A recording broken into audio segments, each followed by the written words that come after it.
So guys इसके पहले हम लोग हेडिंग टैग को देख चुके हैं। यहाँ पर हम लोग हेडिंग टैग बनाए थे, उसके बाद आउटपुट में कुछ इस तरीके से हेडिंग टैग का आउटपुट आया था। इस वीडियो में हम लोग देखेंगे कि पैराग्राफ टैग क्या होता है, पैराग्राफ टैग कैसे काम करता है, सारा कुछ हम लोग देखने वाले हैं। तो यहाँ पर हम लोग एक पैराग्राफ टैग बनाएंगे। उसके पहले हम लोग देख लेते हैं पैराग्राफ टैग होता क्या है, पैराग्राफ टैग का यूज क्या होता है। तो हम लोग पैराग्राफ टैग को यहाँ पे देखने के लिए यहाँ पर ब्राउज़र पे आ गए हैं। यहाँ पर हम लोग वही जो वेबसाइट थी, वेबसाइट को खोल लिया और यहाँ पर पैराग्राफ वाले टैग पे आ जाते हैं। पैराग्राफ वाले टैग पे आए तो यहाँ पर पैराग्राफ टैग को शुरू करने के लिए पी टैग का यूज करते हैं। पी टैग क्या होता है, पी टैग का यूज हम लोग हमेशा पैराग्राफ लिखने के लिए करते हैं। जैसे कि आप लोग देख सकते हैं यहाँ पर ये जो है ये हेडिंग हो गई और ये सारा कुछ पैराग्राफ हो गया। जैसे न्यूज़पेपर में देखते हो, न्यूज़पेपर में पहले हेडिंग होती है, उसके बाद नीचे पूरा पैराग्राफ लिखा होता है।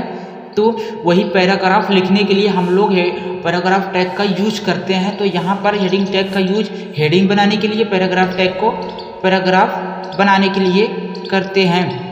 पैराग्राफ टैग का यूज करने के लिए पी टैग लिखते हैं एंगुलर ब्रैकेट में और क्लोज करने के लिए /f लिखते हैं। तो इस तरीके से हम लोग का पैराग्राफ टैग बन जाता है। तो यहाँ पर हम लोग चलते हैं पैराग्राफ टैग को बनाएंगे। यहाँ पर आ गए हैं हम लोग अपने कोर एडिटर में। यहाँ पर हम लोग सभी हेडिंग को हटा देंगे, एक हेडिंग रहने देंगे। उसके बाद यहाँ पर हम लोग कुछ यहाँ पर हम लोग पी टैग लिखेंगे। पी टैग जैसे ही लिखेंगे एंगुलर ब्रैकेट में, यहाँ पर हमारा पैराग्राफ टैग बन के तैयार हो चुका है। हम लोग करेंगे क्या, यहाँ पर इसके अंदर हम लोग कुछ कंटेंट लिख देते हैं जो कि पैराग्राफ की तरह दिखे। तो यहाँ पे हम लोग लॉरेम लिखेंगे। लॉरेम लिखने के बाद इंटर मारेंगे तो ये ऑटोमेटिक ही कुछ फॉन्ट यहाँ पे इंक्रीज हो जाएंगे। तो इसको हम लोग Ctrl+S करेंगे, सेव करेंगे। उसके बाद ब्राउज़र पे चल के देखेंगे आखिर क्या आ रहा है आउटपुट में। तो यहाँ पर हम लोग ब्राउज़र को ओपन करेंगे।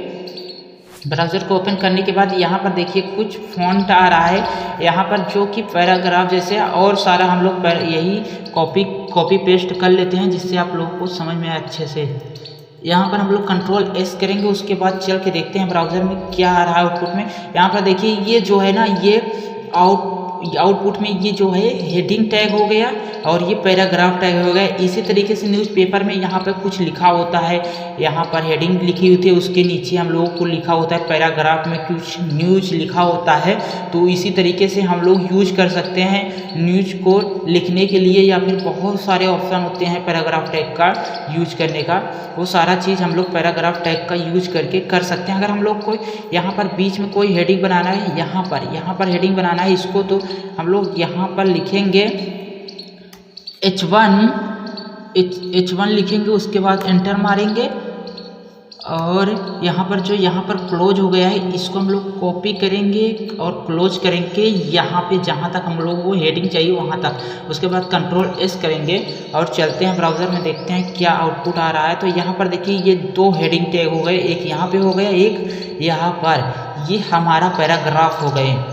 तो इस तरीके से हम लोग पैराग्राफ टैग का यूज कर सकते हैं आसानी से, और हेडिंग टैग का भी यूज कर सकते हैं हेडिंग लिखने के लिए और पैराग्राफ टैग का पैराग्राफ लिखने के लिए। आई होप कि आप लोग को हेडिंग टैग और पैराग्राफ टैग अच्छे से समझ में आया होगा। तो मिलेंगे अगले वीडियो में कुछ नए कंटेंट के साथ, कुछ नए टैग के साथ। तब तक के लिए जय हिंद, वंदे मातरम।